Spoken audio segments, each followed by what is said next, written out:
મને એમ લાગે છે કે આપણે સાહેબના એક થોડાક જૂના દ્રશ્યો પણ દેખાડવા જોઈએ ને સાહેબ. અચ્છા, જૂના પતંગ દ્રશ્યો ચગાવવા. પેલા આ સમાચાર, પેલા જે સમાચાર આજે છપાયા છે 7 જાન્યુઆરીએ એ હા. જોઈ લઈએ. એમાં હમ. એમાં જે સ્પષ્ટ રીતે જે રીતે આ ગુજરાત સમાચારનો રિપોર્ટ છે તો એમાં હમ. પણ છે કે આ જે જર્મન ચાન્સેલર મોદી અમદાવાદ પતંગ હમ.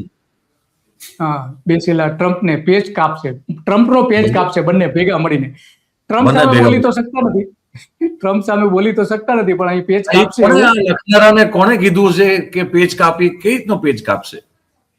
એટલે કઈ રીતે એનું એક્સપ્લેનેશન શું છે? એમ પેચ પેચ કઈ બાબતનો કાપશે?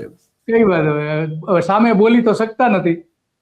તો આવા આવા સમાચારો પણ છે કે જેમાં છપાયા છે. આ નોટિસ, જો આ નોટિસ છે, આ નોટિસ હા. ઇસ્યુ કરવામાં આવી છે. નીચે સોસાયટીનું નામ છે પણ એ આપણે કાઢી નાખ્યું છે કારણ કે એના ચેરમેનને બહુ વાંધો ન આવે એટલા માટે. M.A. સિંહ પોલીસ ઇન્સ્પેક્ટર છે, રિવરફ્રન્ટ વેસ્ટ પોલીસ સ્ટેશનના. આથી નોટિસ આપવામાં આવે છે કે 12/1/2026 ના રોજ આંતરરાષ્ટ્રીય પતંગ મહોત્સવના શુભ પ્રસંગે માનનીય વડાપ્રધાન શ્રી નરેન્દ્ર મોદી સાહેબ પધારનાર હોય તેથી સલામતી જળવાઈ રહે તે સારું રિવરફ્રન્ટ રોડ તરફ આવતી સોસાયટી, ફ્લેટ, ઓફિસોની બારી બારણા દરવાજા બંધ રાખવા દરેક મકાન માલિક અને ઓફિસના માલિકોને આપ તરફથી જરૂરી સૂચના આપવા વિનંતી છે.